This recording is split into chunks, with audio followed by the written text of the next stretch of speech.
Okay, welcome to everyone on today's temporary event notice objection hearing. My name is Councillor Munir Ahmed and I shall be chairing the meeting. My colleagues, Councillor Anthony Kelly and Councillor John Ball, and I comprise today's subcommittee. Hatoun Zeb is the legal advisor to the subcommittee, and Anjali Garcha is the licensing processing team leader who will introduce the report. Cornelia Harding is here and is the Democratic Service Officer who is going to clock and minute the meeting. In accordance with the procedures, I shall invite the licensing officer to introduce the report and provide clarification on any factual issues. Then I will be inviting the applicant for the 10 to present the application, answer any questions, and call any witnesses. Then I'll be inviting those who have made representations to make their representations and answer any questions and call any witnesses. At the conclusion of the hearing, the subcommittee, accompanied by the legal advisor and the committee democratic officer, will retire to consider its decision. The decision will be given at the end of the meeting and confirmed in writing within 5 working days. If the panel cannot reach a decision today, you will be notified in writing within 5 working days of the panel's decision. So this is the introduction. Now, can I ask those who are present here to introduce yourself? Paul, you want to introduce yourself? Thank you, Chair. My name is Paul Murphy. Morning, everyone. I'm the Safe Communities Operations Manager, so I have oversight of the Council's Noise and Nuisance team. I also have oversight of the wider Community Safety Service and CCTV. That's me. Thank you. Manuel? Yeah, my name is Manuel Rocha and I'm the agent for this application. And Saad.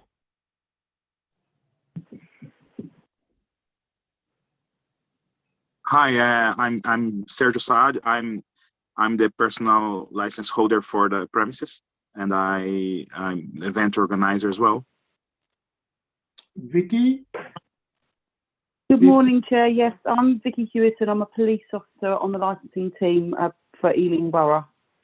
Thank you. The rest of the officers, I have already named them. So I will start by asking the licensing officer to introduce the report. Anjali? Morning. My name's Anjali Garcha. I'm the team leader for licensing processing.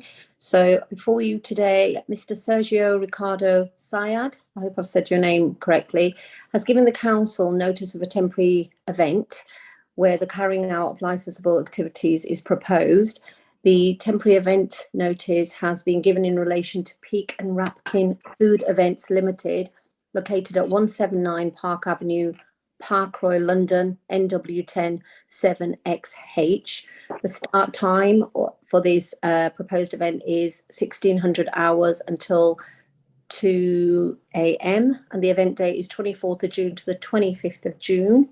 The licensable activities applied for are as follows: the sale by retail of alcohol, the provision of regulated entertainment, and the provision of late night refreshment. The subject premises is currently listed as an events facilities. It's not currently licensed and it's not in a special policy area. The Metropolitan Police Service and Ealing Council Noise team have objected to this event, and the committee is now asked to consider the temporary events notice, the objections, and the statement of licensing policy in respect of the proposals. If there's anything else I can assist you with, Chair. No, that's fine. In the meantime, my colleagues, do you have any question or you want to clarify anything? Councillor Kelly? No. Councillor Ball? No, not at this stage. Okay. Thank you, Anjali. Now I'm going to ask the applicant to tell us what you have to tell. Good morning. I'll give the word to my agent. Yes, thank you. So this Pick and Rapkin is a company who run events. So all the events, we'll do cultural events, weddings, lectures. The company also have an agreement with the local church. But for this event, there is a very a famous singer, Brazilian singer, and this gentleman is going to be in London, and the idea to organize an event with him, and this is why we think that facilities are good for that. So of course we are open to all communities, but especially this event is for Latin people. Most maybe attract more Latin people, Brazilian people. And in the area, Brent and Ealing, there is a lot of Brazilian, there's a very strong Brazilian community. The things, the hours we apply, I think we are reasonable. We had a few events before, and I think we've been trying different type of events. And one of them we recognize, and the management recognized, they went wrong because we try some loud music and people complain, and I think the neighbors are right to complain, and that I think was a lesson for us. I think was an event that went wrong, and this kind of events is something we don't want in the future, or the company don't want in the future, because I'm only the agent. But anyway, so in terms of controls we have, and I read the concerns about the noise team and the police, about noise, about parking. So what measures we can implement on that? So we will have an agreement with the company for door supervisors, CIA registered, called GL Close Protection Team. We have an agreement with a local company for parking. So I think it was before a previous facilities called Beirut Night. So I think they can hold 40 cars there. We'll have signage in place to tell the customers to respect the neighbors when they leave the premises. We'll have a drop-off point and pick-up point to don't disturb the neighbors. And I think this venue is ideally for this type of events because 90%, I think 80% is industrial and maybe 10% is residential. Because we see in Brent Council, we work close with Brent Council. There's some business they open until late, even in residential areas, 1:30, 2 o'clock. So I think the hours we apply are reasonable, and the measures we'll put in place are reasonable. We also will have a dispersal policy, so now it's up to the subcommittee to decide if we let us to go ahead with the event. Thank you. I don't know if my colleague wants to say something, Mr. Saad. Saad, you want to say something? Yeah.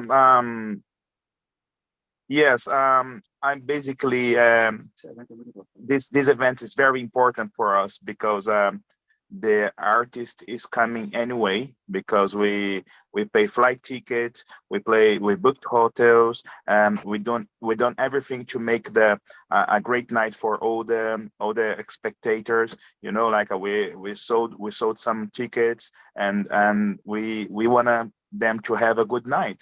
And we also, the most important thing is that we don't want to go against any law, any rules from the council, you know. As the police had an objection about this event for the many complaints that I believe reasonably, personally, I believe some of them, they are a bit unfair, you know. We made mistakes.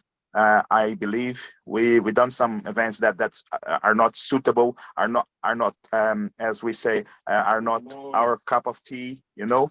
And also, well, we have to try, and we have to respect the rules, and we are very flexible.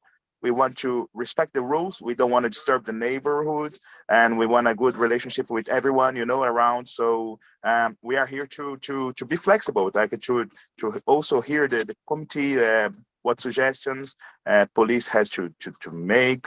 Maybe, I don't know, decrease the hours or decrease the number of people attending to this event. So we are here to respect everyone and to get respect. I believe it was lots of effort to put this place on and to bring these artists, so it's going to be like a big loss for us and not having this event.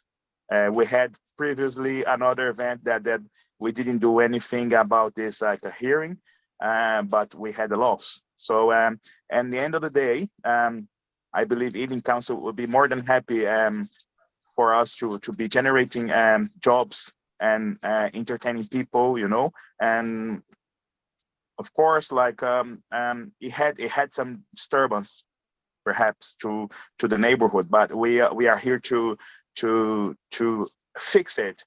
We done very good sound insulation, and we are totally able to respect these rules, like maybe with the noise pollution. Our agent has invited them to come around, the premises are located in a very busy, if you, sir and madam, know where it is located.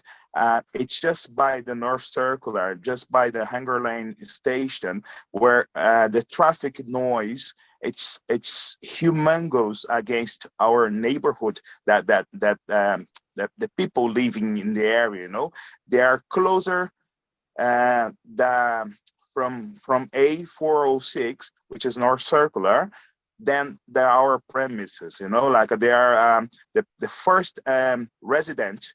It is around, I would say, 40 meters, 50 meters. So if you count the big noise, which is 24/7 from North point of noise, so we are not the only one doing some sort of noises. And also, I believe we are more flexible than the drivers passing through the A406 to respect these rules, because sometimes they have like a noisy cars, passing around midnight, 2 a.m, and so I believe they disturb even more. Then we really flexible. As I'm gonna freeze this. Really flexible to respect the rules. So I reinforce that we love to have this from you, because we are trying to comply with the rules. Thank you. Thank you, Mr. Saad. Before I ask my colleagues to ask any questions, when did you start business here in these premises? Mr. Saad? Well, in these premises, they were started recently. Yes, can you hear me? Yeah.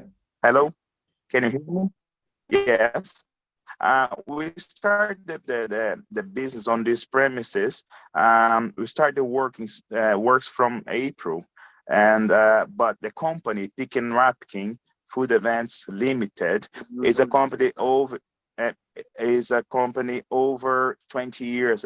We do mostly wedding reception events, and we do like a catering, mobile catering, we have like we're holding big events around the UK, even Ireland. So for this place, we are trying something new, which is like having our own venue, like to hold these events, this sort of events, wedding receptions or anything, or even this small concerts from people from Brazil, and even from our locals living in the UK. Let's say that the Brazilian community, we have plenty of singers here, like good singers, good quality songs, And I even invited you guys, if you want to come around, will be a pleasure to having you all. So company is acting a long time, you know. If you find out in company's house, like our company is over 20 years. But you started doing in events. You started in April. It was, yeah, in these premises and 179 Park Avenue, and inside the building, doing the refurbish on the places, yeah. And we had 3 events before with temporary event notice, and we have an ongoing application for premises license. Okay, can you tell me a part of it, you know? So all the events we had. Yeah, can you tell me you had, we are sharing the same paperwork, and you've got 1, 2, 3, 4, 5, 6 complaints of noise and nuisance. Can you tell us what did you do to rectify those? To rectify the noise, right? The complaint. We've done installation. We have done installation in all windows, and they are shutters, which we provide fiberglass to block the sound to go out. Also, we had a tuning on the sound system that reduce and decrease almost in nothing the vibration. The vibration also it's a bit of concern, you know, the vibration on the ground. So because the sound system is so accurate, and so you can adjust this. And also we are providing for the sound system, there is a limiter that we're gonna purchase to prevent the sound level to go up above the limit, the sound limit. So, and yeah, our agent can talk to you about it. You know, Mr. Rocha.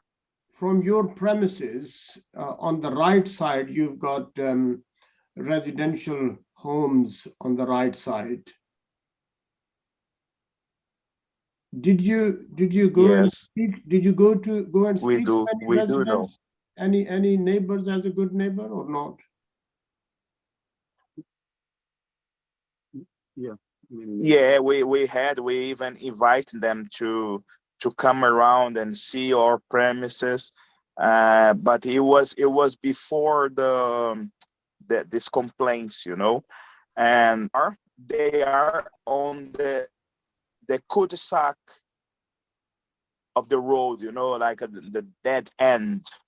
So they are near North Circular. If you, sir, know the place well, we are just in the middle when Brent Crescent comes, and Park Avenue is I would say is a 200 meters road only, which dead ends for both sides. You know, one side it's totally industrial.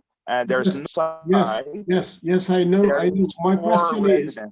My question is that after these complaints, did you go and speak to your neighbors? And yes,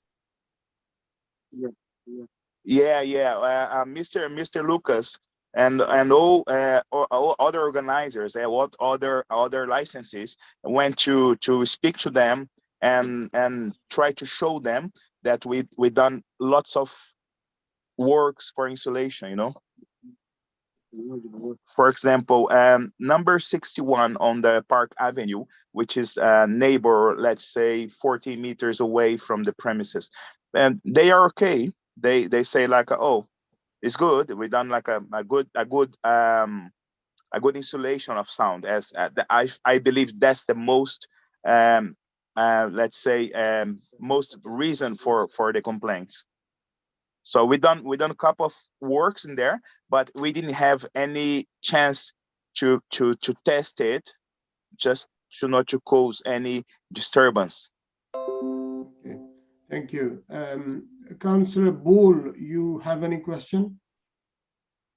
Yes, Chair. The applicants are saying that they've had 3 events so far and are acknowledging that one went wrong and residents rightly complained about that. I mean, is it the position of the applicants that the other 2 events were fine and there weren't any complaints? Well, from the first event, we learned that it was a different type of music that we don't want to hold again. Yeah, it was a mistake, to be honest with you. And from there, we prevent with this insulation, which I believe it might be from the first act that we had this lots of complaints, you know. So basically, I wouldn't say all of them they were wrong, but they were passing. I would say the third one it was very improved, and if we have a chance to do this on 24th, it's going to be much better in terms of noise escaping. You know, it's going to low down like a low down, and it's going to be watch as Mr. Rocha said to you guys. It's going to be controlled. We try to from our premises to the Brent Crescent, we're gonna try to close that area for cars not to maybe cars coming to our event not to pass into the residential area, which is a bit further. So we can always like put someone there to indicate not to go further on the dead end road towards the residents. So like we have like lots of plans, and we also have a agreement with a car park in the Brent Crescent and number 187, which can hold around 40 vehicles. So I believe it's more than sufficient to hold our guests, because the house, in the end of the day, the house is not for a big capacity of people. This event, they hold no more than 300 people actually. So we're trying also in the end of the event, each event, like to make sure that no one stay around mucking around or even try to control their way out from the venue, you know, like to go home and pick up any sort of littering left from the guests, you know, like which can be possible, and not blocking the roads. Try to implement this pick-up point and drop-off point, you know, because people, they might be drinking and they want to go by Uber or any other online transport, you know. So yeah, basically we want to comply with everything. Okay. Okay, thank you. And cooperating. Councillor Kelly? No, not this moment, but I'd be keen to hear questions from the noise team, and I might be able to sort of follow up on that. Yeah. Okay. Thank you. I will now ask the. 1 second. I'll now ask the. I'll start with Paul Murphy to give your presentation or anything you have to tell. Thank you very much, Chair. Just a very quick update really from us, and then I might if I may have a few questions which would be helpful to raise with the applicant, if that's okay. Obviously, we've had a significant number of complaints that we've received through over a very tight period of time. I'll just sort of take you through those briefly. On the 23rd of May, in the morning, Monday morning, we had a contact from a resident who'd contacted us about noise that had taken place on both the Saturday and the Sunday. Obviously, we were aware of the venue. It was the noise was characterised as having come from a rave. The music was was described as very loud, extremely loud bass music, and there was reports of large number of cars that were coming and going and had been causing disturbance in the road. 4 days later, we received another report about loud bass music coming from this premises and it being an ongoing issue. It was described to us as the resident was clearly confused as to the fact that the venue had apparently recently changed use and couldn't work out why this level of activity was going on, in which they understood to be previously a car business. Similar, the following day, report of just after midnight, of very loud music and vibration being caused from music coming from this premises, affecting a resident in their home. And again, the following day, on the 29th of May in the afternoon, reports of, as well as loud music and bass, also a loud humming noise, almost like feedback noise that was coming from noise equipment that might have been being tested at that point. Again, later that day, we had a report from a separate resident about intermittent music coming from the property. Again, the reporter telling us that it appeared to be carrying out testing of equipment. And that later that evening, we had a report of loud noise from the premises, loud music and vibration being caused within a resident's house. That particular resident, again, a new resident, reported that this had been happening for a number of days. And then again, on the following day, this takes up to the 30th of May, we had another resident report to us that the venue had been opened and that the music had caused sleep disturbance up until 4 o'clock in the morning. So we have spoken with residents. We've looked at the distance. I'm sure you have as well. You can obviously take a look at it physically. You can look at it on Google Street View. The distance between the premises and residential addresses on the same road is very close. I noticed from the applicant it was suggested, I think it was between 30 and 40 meters. It looks to me around about between 20 and 30 meters distance. It's very, very close indeed. So when bass music is being played, what we're hearing from residents is that the inside of their property is physically shaking. The glass within window panes is shaking, and it is causing very significant disturbance within those properties. Separately, obviously, I did outline at the beginning, I also managed to have oversight of the Safe Communities Service. We've got 2 separate antisocial behaviour investigations open now relating to this premises as a result of behaviours associated with people who are accessing the venue, which we will be investigating. A slightly separate issue, but it does come into, I suppose, the broader licensing objectives is in relation to the parking and the blocking of the road, which if we're talking about having events here, I noticed that the 10 we're here to discuss is an event with 400 people. The likelihood of there being significant disruption on what is a fairly narrow and already quite clustered road does raise concerns for me around health and safety. I noticed that obviously there are some mitigation measures that are being proposed. I did have a couple of questions on that, which maybe, Chair, I could put to the applicant in due course. And I had some broader questions for Mr. Saeed if it's appropriate for me to ask them. I think after this, if the applicant want to answer what you have asked, sure, you can answer and then you can ask questions. Sure. The applicant, Manuel or Mr. Saad, you want to answer what Paul has said? I'll leave to Mr. Rocha, which was our manager to speak to behalf of me, please. Yes, Mr. Roger. You need to switch on your mic. Sorry. What, Mr. Paul, what do you like to ask to us in terms of mitigation? What is? Okay, I'll come straight on to the questions. Yeah. And is this kind of first in terms of this particular event that's being proposed? Is it a family event? Are there going to be children there? No, it's not going to be children's there, but Mr. Saad could say.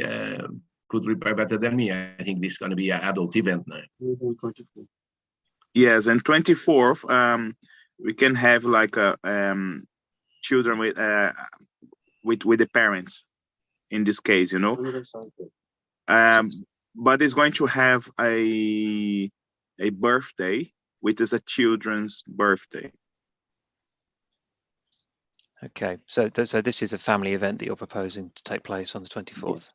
Okay, Yes. so it won't be. So there will be children present up to and including 2 o'clock in the morning, or No. So sorry. The 24th is the concert. I'm really apologize. And 26th day is a child's birthday. So Sure. the 24th coming, which is going to be Friday, it's a concert. Okay, the 24th is the one we're discussing today. Okay, no problem. That's And helpful. also the hours. I'm sorry. Also the hours we ask for.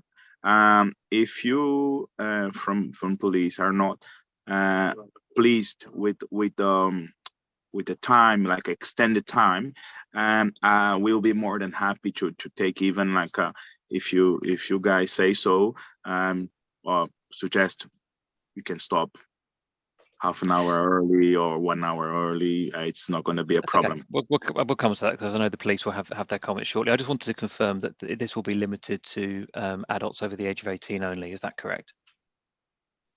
Yes, it's going to be limited, but over 16, if you accompanied with the parents, you can get in, you know, Okay. without a trouble. But we had no signs of people coming like underage. Okay. And how many tickets have you sold so far? Well, with this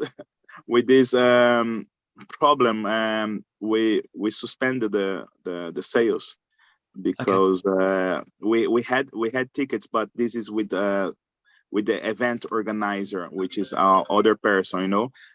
We are actually only responsible for the premises and the regulations to hold this event, you know. Okay. I just asked the question because you said at the beginning that you've sold some tickets. I was just trying to understand how many tickets had been sold. Oh, then we put around 250 tickets.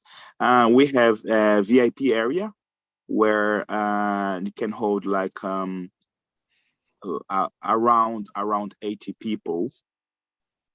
So we couldn't account how many tickets were sold since we had a negative answer from this temporary event notice. So we can't. We actually, yeah, it's less than 200 people actually. Okay. And in terms of the security staff that you've referenced the company that you're using, just 2 questions on them. Number 1, are they SIA accredited? And number 2, how many security staff are you proposing to have? Yes, they are for sure SIA accredited, and I believe they are a crew of 8 people. The security company. Yes. There's 8 normally. 8 security guards. You know, like trained to check and to watch and to keep the good order in the place. In relation to the car parking arrangements, you referenced that you've engaged with the local business Beirut Nights that you said have spaces for up to 40. No? Yes, it's behind because I believe this Beirut Nights is not longer working. I gave you only as a reference. It's in number is it in number 187 Brent Crescent, which is the road that makes the T with the Park Avenue. You know, like is the leg. I know the premises you're referring to. It's a premises that's currently closed, isn't it? Yes. Yeah. But the car park is still there. So we have a deal with them to give them notice, like when we need to use a car park, and then we can like indicate to our guests to park over there instead going into the roads. You know, there are so many double yellow lines where you're not allowed to park, and as we know, and also there's some few parking places on the road, yeah, but we're gonna try to prevent cars to come in front of the venue, and then like it's a walking distance of 30 meters anyway from the car park, you know, so it's not going to be a big issue. Okay. I mean, I still note that you've referenced that you've identified car parking spaces for up to 40 cars when you're talking about an event that's going to be several hundred people. So I do have concerns about the car parking spaces. But the final question was in relation to, you said some of the complaints that have been made by residents you feel have been unreasonable. I just wanted maybe you to explain a little bit more about that. Well, I believe the unreasonably, it's like they could come to us first and ask for something, you know. And also there is a resident that we heard the rumors that one of them, they live just outside in the van, you know. It's like a camper van, you know, this caravan. It's a home, mobile home, they call, I don't know. So they live just by the street, you know, like in front of number 63, I believe. So it came like a wire. It's like a electric for the electric, you know, like a come inside the house. So this guy went there. We showed the place to him, and he was impressed. But anyway, they made a complaint. So I heard, I can't prove or anything, and that it's the husband lives and the woman lives inside the house, and probably like rent the rest of the house, you know, to other people. I'm not sure about this, but that's what I heard. So well, I believe it was unfair in the sense of they could come to us and speak to us, and well, we try to get, as I said in the beginning, we don't want to disturb our neighborhood at all, you know. We want to, I don't know, we want to be a happy neighborhood and kind to others. So like we didn't speak much, you know.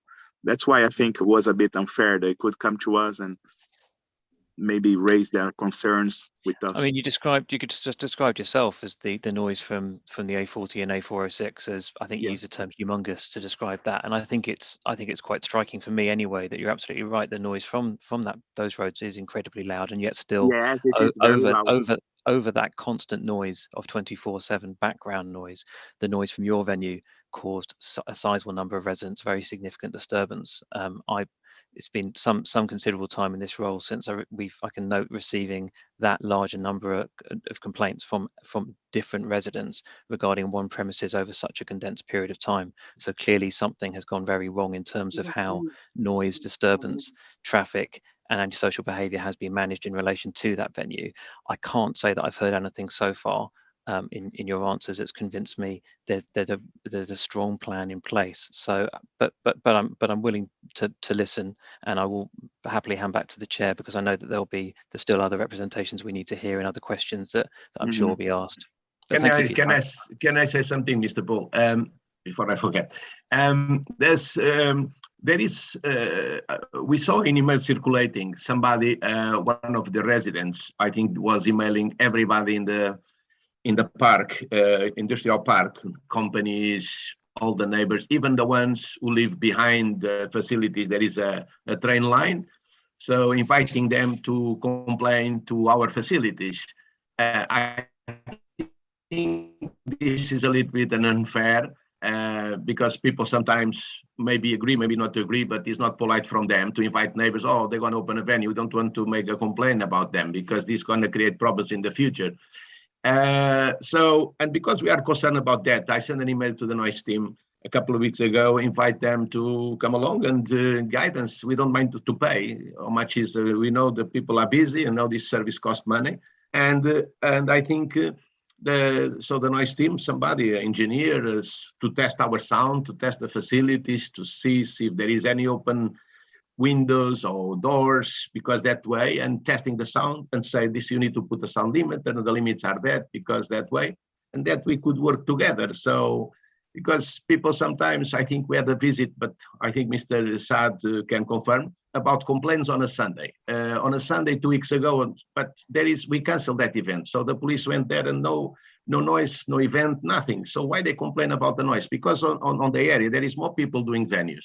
And that everything goes on the top of our facilities.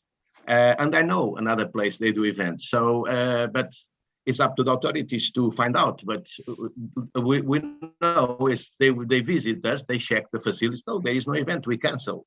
Was cancelled, we asked for event on 18 and another date on the following day. But they visit us anyway because somebody complained and was not true. So just to sometimes correct you there, Mr. Rocha, sorry, Mr. Rocha, to interrupt, but just to correct you, when the police visited you to check in on you on the, I believe the weekend of the 18th and the 19th, that wasn't in response to resident complaints that had been made that day. That was on request of the local authority that we kept an eye on the area to understand whether or not an event was taking place. So those were proactive visits. They weren't in response to complaints from residents. We haven't received any complaints from residents since that original flurry of complaints that came through in the period 23rd to the 30th of May. So I can confirm there haven't been other complaints for events potentially connected to other venues being misattributed to yours. The only complaints that I've referred to today have referred to complaints that have been made during that time frame, when I think you yourself have agreed that there were issues in terms of what was happening during that time. On a final note, just in relation to the noise team coming out and engaging with you potentially to look at what mitigation could be put in place, of course we're always happy to come and have a look and engage, and that's the whole sort of ethos behind the team. My fundamental concern is I'm finding it very difficult to understand what realistic mitigation measures you can put into an event that is that close, so a premises that is that close to residential addresses, that is likely to make it workable as a music venue. We had in I'm not sure about Ealing, but I know in some areas where there is venues like this type, and in the middle of the residential area, because there is residential area on the left, on the side, on the front, with the less distance, and the council work with the business and they implement measures. So this is why we need your advice. So we are keen to invest whatever we need to invest. So if they say, and the mitigation could be even the number of people, because if you say, oh, this venue is okay for 200 people because of the car park facilities, is 200 people. So if it's 150, it's 150. Or the hours are not suitable for 2 o'clock in the morning, 1 o'clock in the morning. And the sound limiter should be many decibels, because when you this way, the neighbors cannot complain. So that is the kind of things I think we could be proactive and we could work together. And this is what we think we should move on for that kind of. Yes, Councillor Kelly. Yeah, I'm just conscious that we're getting into the generalisation of the venue, where we could sort of stick to the specifics of the event coming up, which is what we're here for. That's thank you, Councillor Kelly. Mr. Saad, you said earlier that you were going to block the road so that cars don't go toward residents. Is that right? Yes. We basically that is a cul-de-sac road. There is no other access. So how would you practically do that? Because they need access. No, we're not gonna block the road. I'm saying that we're gonna have someone from the event asking if we are going to the event and indicating that the best place suitable to park, it's in the car park that we mentioned before. Okay. We put like a sign saying like this is a drop-off area for the event on this premises. This is a pickup point for the event this premises, and this is the car park. You know, we're gonna make signs that make clearly this is the parking for the premises. Anyway, it's not in front of residents. It's away from residents. I'm talking about 100 meters away from residents, and people, they're gonna finish their way to the premises walking. Okay, so, I've got the answer. I'm going to ask PC Vicky to come forward and ask any question or present your case, PC Vicky.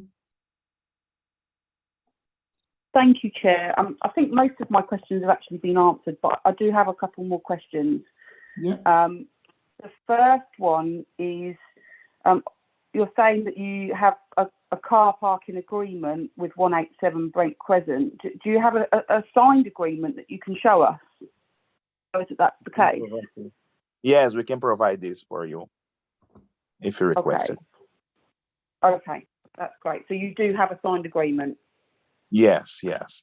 We have a verbal agreement and we have a signed agreement, and also like they are aware of we are having this difficulty on manage this disturbance, you know. There is a place on the other end of the cul-de-sac which they fix ambulances.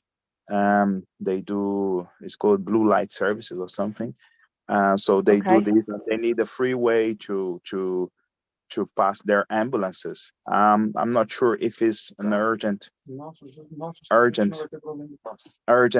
matter, this ambulance place, but I believe they don't only prepare ambulances to London and the UK. So and anyway, they're not in our way, you know. So we're gonna try to prevent all the cars coming inside to block the, let's say, block the road and cause disturbance to the neighborhood, of course, to the residents. And we're gonna try to prevent this, prevent them to come inside the Park Avenue.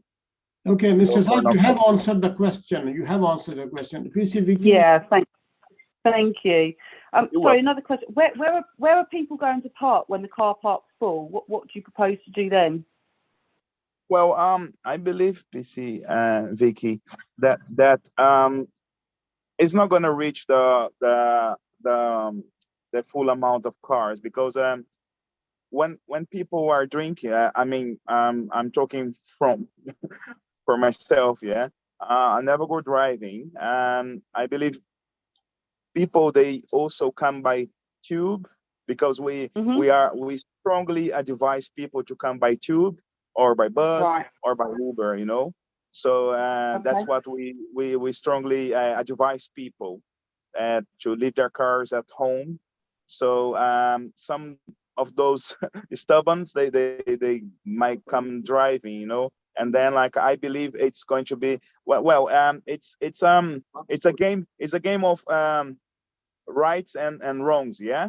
This car park is going to be suitable for events. We have to test if something perhaps not going in accordance with what we expect. We're going to adjust this until we get to the level of not disturbance at all, you know. We want to reach this sort of, I wouldn't say perfection, but close to perfection, like sorting the problem, you know, like eliminating the problem by the root. So it's a game of rights and wrongs, yeah. So we're gonna try our best to get all these things right. Okay. Right. Okay. Yeah, just a couple of questions about the event, really. What age range does the Latin singer attract? Are we sort of saying under 30s or over 30s, or a mixture? Well, it can be anywhere, because they're at the moment very popular in Brazil. They are DJ, you know, it's called DJ Wesley Gonzaga, which is if you find out on the YouTube or any other social network, it is like a suitable for people even from my age, like 40s later, or even like 20 years old, you know. Youngs, they all like him, because he used to do like a DJing with the others songs. It's a sort of David Guetta, but it's from Brazil. It's very popular. Like it got like a head, it's like a blue hair, you know, like a very trendy guy. Very nice people, they like him. So very popular in Brazil at the moment. So like we wanna just offer community here like a taste of Brazil, you know. and people they Okay. look for it. They work hard, you know. They like to come around and enjoy themselves. Okay, so it's not a Latin singer that you said earlier. Then it's a DJ. Is that what you're telling me? Sorry. So earlier you said this event was for because you had a Latin singer coming across, but it's not actually a singer. It's a DJ. No, it's that a DJ that sings. It's a Right, DJ. He okay. does the DJs and sing at the same time, you Right. know. Okay. And why the long hours? You've requested 1,600 hours to 200 hours. zero. Why so long? Well, because there were like some people like playing around like locals. We have plenty of Brazilian locals that sing, set up the sound. They start like let's say after 8, you know, and so from 4 they have to set up to adjust the sound that the way they like, you know. And Yeah.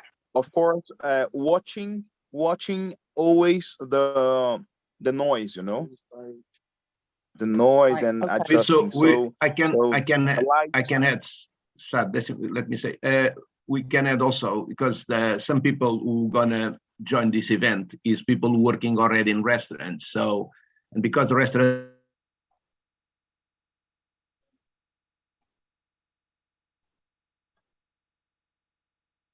I can't hear anything. Can you still hear me? Yes. Yeah, Yes, I can't hear Mr. Rocha. It has to come back. Mr. Rocha, we couldn't hear you. Your screen froze just then. He might be back in a second.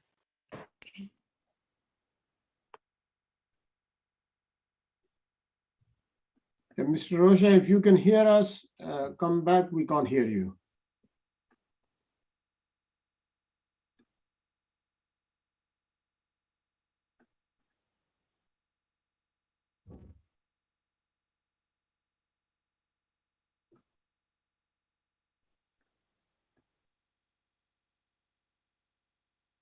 I think he's trying to join again.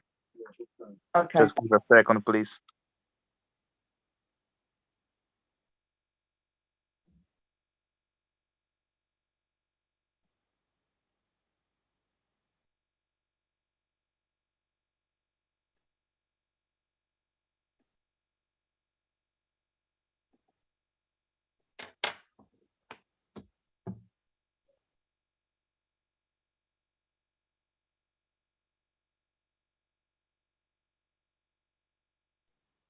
He's trying to connect from his phone. Just give us a second, please. Okay.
Just a second, because I believe he's not getting on again, but I have him on the other phone here on Rocha. Yeah, he's going to speak through my webcam if it's okay. Alternatively, there's a phone number in the joining details. I think he can join by phone, like PC Hewison has joined by phone. Could you try the Can you number join by phone, Rocha, please? in the email? Okay. Thank you. Bye. Bye. Okay, thank you. He's trying to join by phone now. Just give him a second. Okay, thank you.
Você vai fazer o possível junto.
Well, guys, I just believe Mr. Rocha is having some sort of problems.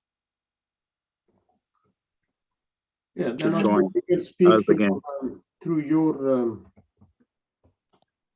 Where the agency is having problems. I can see here. Oh. So let him speak. Let him speak through your mic, Mr. Saad. Yes, can you hear me? Yes, we can hear you. Yeah. Yes. So well, I just want to reassure you, all of you, that we are going to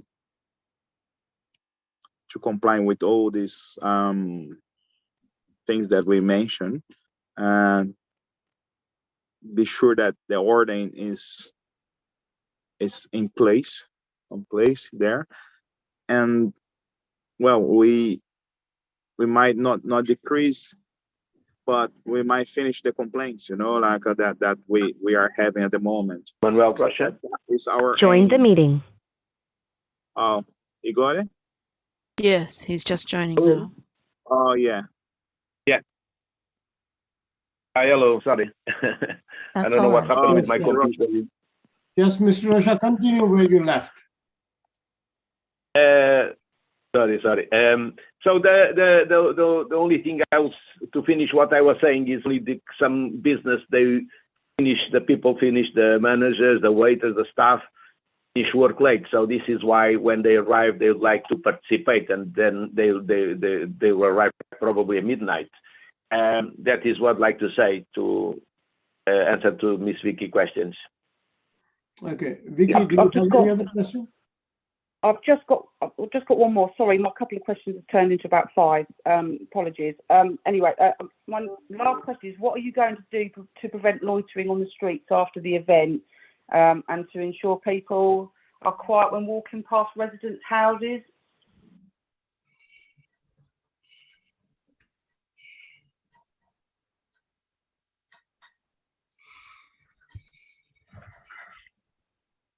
Can I perhaps have a go at that question to expand, Chair? Yes, Chair. Yes, Councillor Kelly. Yeah, so I think just to reword it, maybe to expand to Mr. Rocha and Mr. Saad, I'm very interested about dispersal into the venue and dispersal out of the venue, and how you mitigate that. In terms of parking, wherever I go, I can always find a parking space and work and walk a number of meters to and from the car. But it's, you know, how do you mitigate against the noise those people might make on their way in, given you're saying they might be arriving at 12 o'clock for 2 hours, which doesn't seem a lot of time to be there. And how do you mitigate when they're coming out, where they are likely to have consumed some alcohol? Mr. Saad? Yes. When did you say what we're going to do when they come out from the venue? Yeah, right. Like we have two. We have in and out. What's your dispersal policies? Well, not leaving any premises with drinks. Like not allowed to leave with any drink outside anyway. Not even in disposable glass, you know. And also, we are zero toleration for drunk people. So we're gonna invite any people, like if there is any disorder inside, to go outside and be accompanied with one security to the street, you know, like to go home. We have 2 security outside to watch this. Okay. PC Vicky, you have any other question or finished? No other questions. Thank you, Chair. Okay. So everyone had the chance to speak. Now, from my colleagues, do you have any question before we wind it up? Yes, Chair. Can I just clarify on earlier on, the applicants said that there were going to be 250 tickets for the event and 80 VIP. So can I just get an understanding of, is that 250 including VIP, or is the 80 VIP on top? Yeah, it's so included to the VIP area, all included, you know. And if you see the premises is around 300 meters, square meters, you know. And so we can't hold lots of people, and it's going to be like a very overcrowded, you know. And we it's not our aim to fill up the house until like no people can go in. So because there are more quieter people, and then they don't want a big crowd place, you know. So that's, as I said to you, it's more about quality than everything, to be honest with you. So it's going to be in this range of 200 people and no over this. Well, so that's what I was going to clarify, because you were saying 250 tickets, but the application is for 200 people, which has to include staff and performers and organisers. So, you know, I mean, if you're sticking to the 200 that you're applying for, then you'd actually have to have less tickets issued than that, wouldn't you? Well, it depends. For example, in this event, because all the things they were denied this temporary event notice, we are going very slow because we are unsure that we can hold the the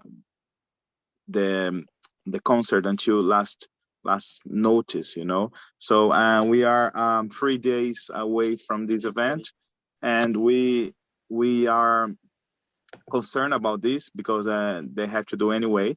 Well, we have to trace a plan if it doesn't go anywhere, maybe I can say something about the tickets on sale. Usually, this is normal in this type of business. They put on sale a little bit more than what they expected because some people maybe they buy the tickets to offer and people don't turn up. And that is where that is this difference. But we apply only for 200 people, so we don't expect more than 200 people. When we put on sale 250, we know a lot of people buy the ticket, but they don't turn up. And sometimes to offer or because of this or because of that, the last minute some arrangements they have to do and they don't turn up. That is why. Sorry, through you, Chair. I mean, but what if 250 people do turn up? They don't go in. They need to wait outside until somebody left. Probably not everybody gonna stay all the time. And that is the kind of that, and so probably it's what I'm not experiencing running this type of events, but the ones I went, it's the same. So probably they know there is a percentage of people they don't turn up. It's a little bit like airplanes. They're overbooking the things and then they take the risk now. Okay, no further questions, Chair. Yeah. Councillor Kelly, you have any question? No, I think I'm just, yeah, I'm okay. I can't think of anything at the moment. Okay. Now, reserve the right to come in a bit later, but I think I'm okay. Okay, I'm going to ask Paul to make final remarks and sum it up, and then I'll be asking the applicant to sum it up before we retire to make a decision. So, Paul. Thank you, excuse Chair. me, Chair, if I can just say also PC Vicky. Yes. May also want to have some last word. Yeah. Thank you. Thanks very much, Cornelia, and thank you, Chair. I will pass over to PC McCartney Houston in a second as well. Purely from my perspective, I think I've outlined the significant concerns we have about this temporary event notice. It's obviously based in the knowledge of what issues that we've seen occurring at this premises in the past, and I haven't heard a great deal today, I'm afraid, that's reassured me that anything meaningful really has gone in to prevent the recurrence of further nuisance. I think in terms of promotion of that licensing objective around the prevention of public nuisance, I do have concerns that even if by some action that has been taken, the noise from a DJ set running from 4 o'clock in the afternoon through to 2 o'clock in the morning weren't to somehow be audible outside of the premises. I mean, I can't think by what means that would be, but even if that noise has been mitigated significantly, I still think, given the large number of people anticipating what we've just heard now about people potentially queuing outside the venue who are eager to get in and are being prevented from getting in because we've got an oversubscribed number of tickets for what is a very small venue, it seems inevitable to me that public nuisance is going to result regardless of how loud and audible the music is, bearing in mind as well that we're talking about vibration from the music. We're not just talking about the noise of the music. It's not a great deal that you can put in to mitigate physically that vibration causing concern to residents. In the broader licensing objectives, I do have some concerns I haven't raised, but I think it's just worth putting on record at this point around public safety. So the physical safety of people using the venue, it's really not clear to me that the building's suitable for this purpose. I don't understand, and I appreciate that they haven't been given an opportunity to explain to us what the fire safety and provision of appropriate facilities is at this venue, but I do have concerns along with my colleagues about what's in place around crowd control, safety and evacuation, and should there be any disorder, what the evacuation process would be around that, or if there were to be a serious event such as a fire or something. In terms of prevention of crime disorder, obviously pass over to PC Vikarni-Hewison to make some comments in relation to that. But obviously, I just would reiterate, we're talking about very high numbers of people expected for what is a very small venue that is very close to a residential setting, and the associated activity of people being outdoors, activity that might involve things like smoking, congregating, littering, which we've seen in the past. I'm not clear that can be mitigated even with the steps that have been outlined. I think finally it is worth just considering as well the protection of children from harm. It's not clear to me exactly the nature of this event. I understand that it is an adult-only event, but that children or young people at the age of 16 and over might be permitted. It's not quite clear to me what's in place to prevent children being accidentally permitted or permitted. I'm sure that there is a best intentioned process in place around enforcing and managing that, but I do have concerns relating to that too. So it is an event that the noise team remains very concerned about. My service remains very concerned about, and I think that probably sums up my position as best I can. And Chair, I'm happy to pass back to you, and obviously hear the comments from others as well. Thank you. Thank you. Vicky, can you make your final remarks and sum it up from your end, please? Thank you, Chair. Yeah, I haven't heard anything that changes my opinion and what I've put in my objection. I don't think the venue is in a suitable location to run an event like this. I think whatever they do, sound limiter-wise, it's still going to disturb the residents. With, you know, it's a DJ in there, DJ singer. It's going to be very loud. And it will disturb the residents. The parking, I'm still not convinced about the parking. I still think there's going to be a lot of issues. It is a narrow road, and once that car park's full, they're going to have to find other places to park. Some people are going to be in the venue from 1600 hours to 0200 hours, and if they're drinking all that time as well, I do have concerns of fights potentially starting in the premises or starting outside of the premises. You're going to have people leaving, urinating in the streets, making lots of noise, loitering, and I haven't heard anything today that's going to change my mind about those things. And that's it from me, Chair. Thank you. Okay, thank you. Mr. Saad or Mr. Rocha, you have the final chance to conclude from your side. Saad, you want to do what? Sorry. Yeah.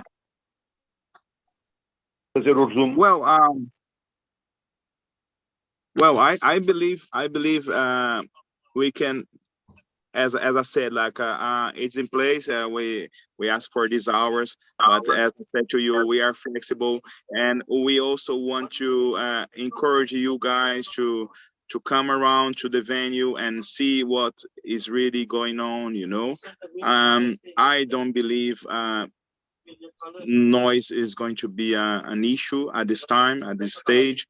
Well, the only thing I want to say is like I invite you to come around and just correcting here, like these events, they're not for underage, right? As I said to you, we hold many different events. For example, we're gonna have a child birthday on Sunday, which is not gonna be served any alcohol, So and it's going to be a private event. So I don't see any problems on this. But as I said, I encourage you all, like hearing us, to come to the premises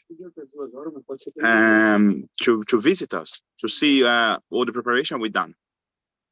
And we ask for until 2 o'clock, 2 in the morning, but it can always be reduced if you say so.